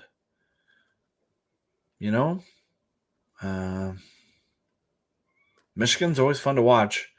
I like Gavin Brindley a lot. If I was a Wild front office person, I would be trying to find ways to get him in a trade somehow. But oh god, that Stramel pick is just killer.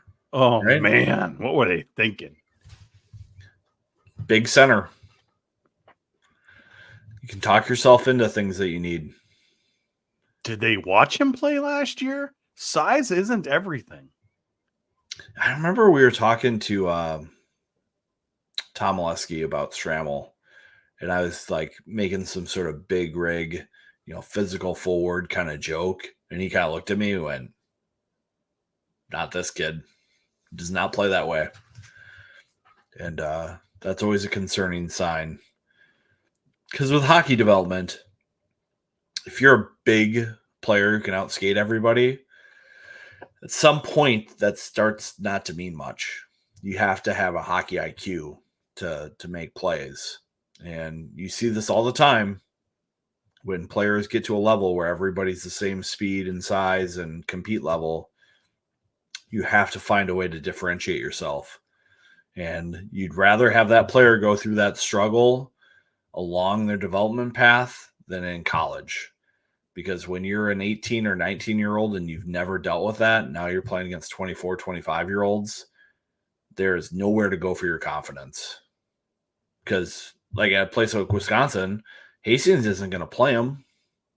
He's a militant coach. He's going to figure it out. No. He's like, you're going to sit on the bench until you change your game.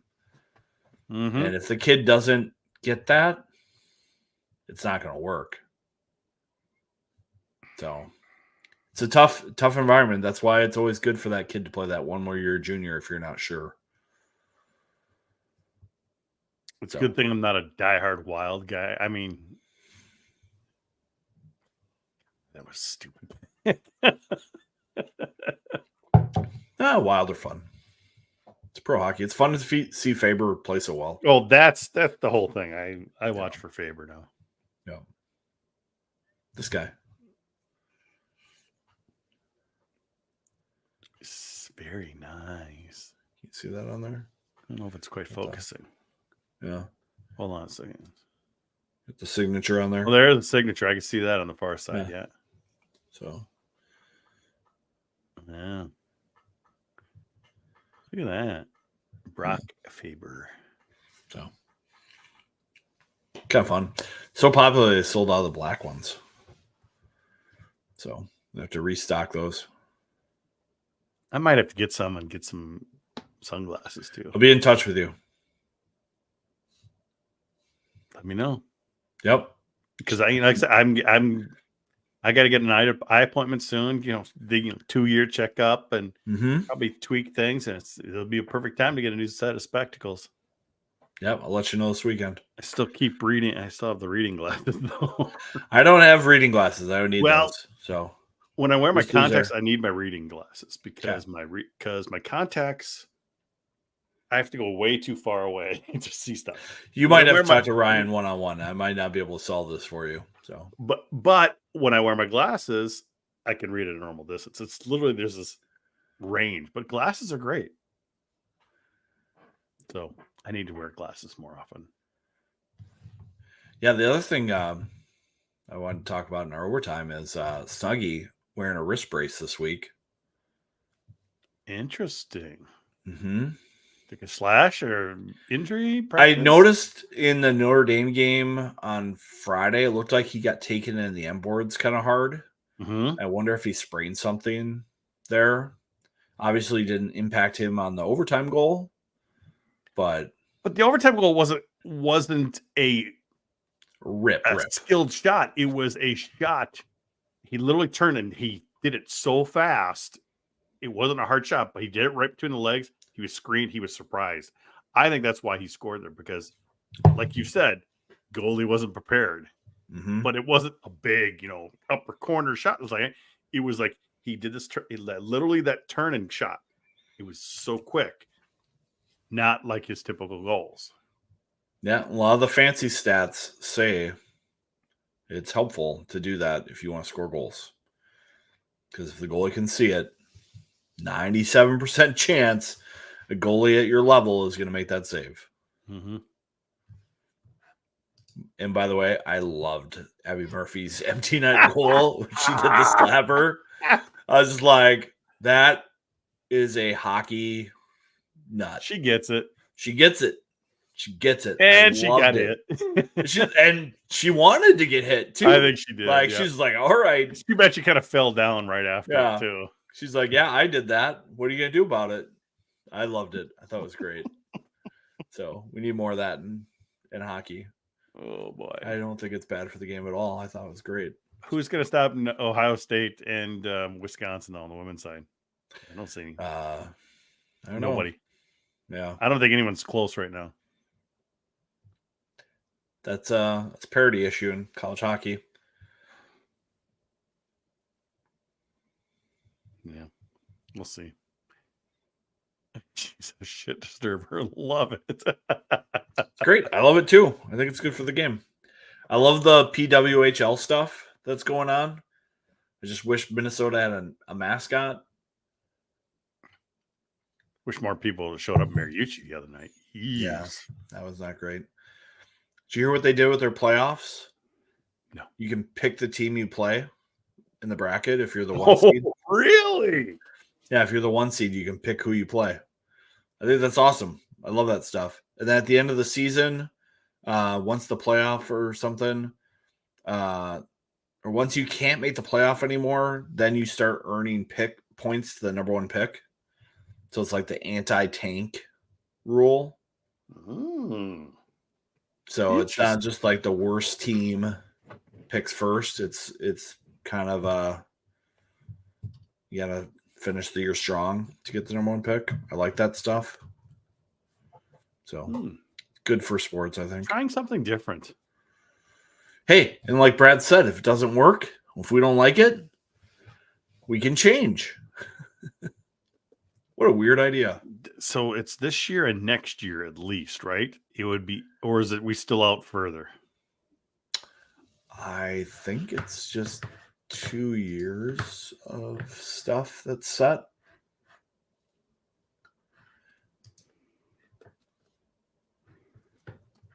Let me pull up my future sites link that I have. Yeah, 24 and 25 and 26 are all set. So we're looking at 27 now. Yeah, so we're still quite a ways out.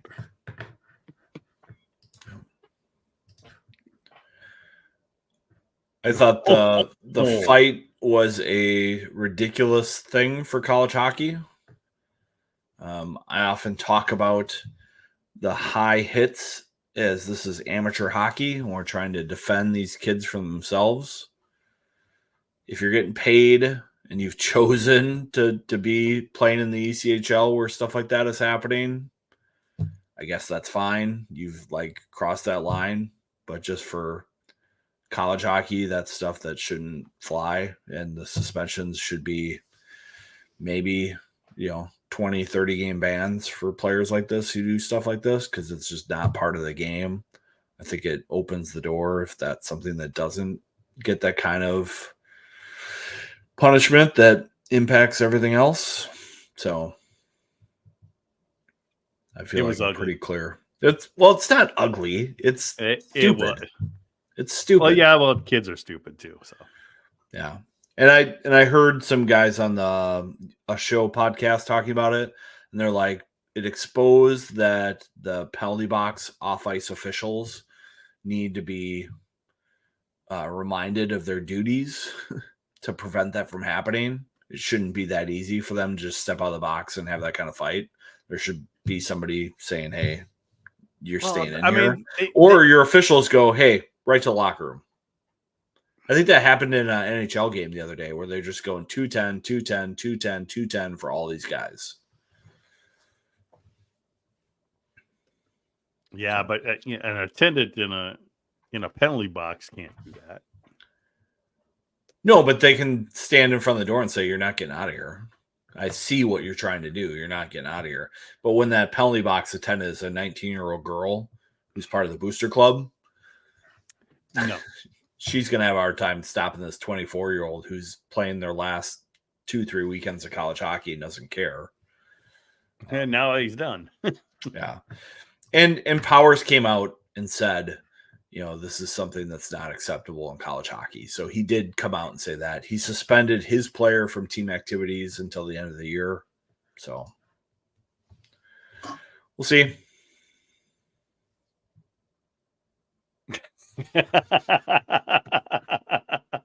That's true.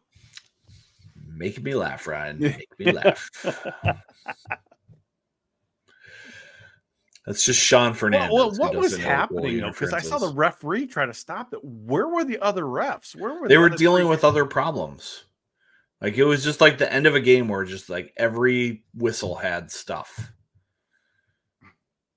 And someone was saying it's because they played each other like 12 times in the last 2 years. Because they got no one else to play. Yeah. Because they got no one else to play. And ASU is trying to make money. So. You can imagine ASU doing that at REA? Probably wouldn't go as well for ASU. Probably not. Yeah. Okay. Well, whatever. Yeah. Stupid kids. Someone was asking me to bring up on the podcast, who do you think are candidates for the next Gopher hockey head coach as we wrap up our overtime tonight? As Bob has often said, he's not wanting to do this forever. And I think some of our recent message board discussions about Grant Potolny handling the Brock Besser recruitment kind of brings to light some of the concerns that we've had with him over the years, which I don't think makes him a candidate. And he hasn't done very well at Northern Michigan anyway. He hasn't done anything. Nope. It's hard to do when Mike Hastings. Would they go young? I don't think you go young at a place like this. I don't think the fan base tolerates a growing pain experience for a coach.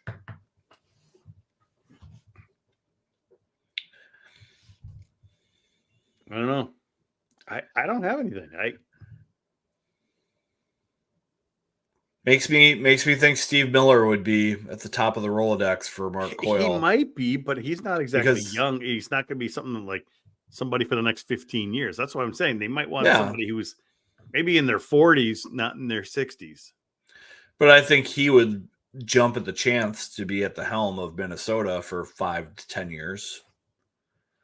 And then maybe buys you time to find somebody else, because I just don't think there's a lot of good young candidates that would have ties to Minnesota right now. Like there just aren't. Like okay, Ryan, comedy hour over there. He is. He's got it going tonight. He's maybe on his third 1050. 1050. But yeah, like I don't think Rabs is a candidate yet. He's only been Augustana for a little bit. Like you just look around, Scott Bell, I thought would, if he stayed in coaching, could have maybe resurfaced, but I think he's in scouting, and the longer you're a scout, the harder it is to be a head coach. Genzel, same thing. He's gone into scouting instead of coaching. I think if those guys wanted to be the head coach when they left Minnesota, they should have either taken over a USHL team or joined as an assistant somewhere, but they just haven't put themselves in that kind of position. I don't think Todd Richards is a great candidate because he just doesn't have the college recruiting experience that you need to have. I mean, let's admit it. College hockey right now, recruiting is probably the number one tool to be effective. And being a CEO of your college hockey program is important. So right now, I think Steve Miller would be my lead candidate. Yeah. We'll have to see. I don't know. Part of me is like, does Ben Gordon do the RAB route and try to get a job when it opens up at some point here in the next couple of years? Because I think for him to be in the conversation, he's got to take that step as well. He's got to leave and go prove himself as the head coach. I don't think he has the gravitas as an assistant to jump into that thing like Killer. Killer is like a standard for USA Hockey. Like if there's a World Junior team, Miller's on the staff, and he's a tough recruiter. Hastings will stay at Wisconsin. Yeah, he's got a big contract, and wouldn't make any sense for him to go anywhere. It's too late for Hastings. Definitely too late. I could see. Okay, you've got someone like Gordon. He's got to leave. Killer becomes coach. Killer putting Paul Martin as his defensive coach. Start paying him? Maybe. Paul's got to get on the recruiting trail before he's up to speed there. So, I mean, that's a movie script right there, but I don't know if it's feasible. Yeah. All right, I'm tired. Okay. I want to go to bed. Sounds good. See you at the rink Saturday. Yeah. I'll bring some swag from Pull Tab and some of our other sponsors. Maybe I'll bring some Serious Flow. If you can prove to me on Twitter that you're going to be at the game and you need this, you might get it. So nothing wrong with that. Yeah. If you can prove you need Serious Flow and you're going to be there on Saturday, let me know on Twitter and we'll make a connection there at the rink on Saturday. All right. Rollick. Yeah. I've always been a big Steve Rollick guy, Steve. You know that's my heartstrings there. He's a Badger, though. I don't know. He's a great coach. He does a really nice job. Imagine what he could do with like the recruiting talent he could get at Minnesota. True. Dude, I thought he would be a candidate last time around. So, all right, folks. You guys have a great week. We'll catch you next week. Stay out of trouble.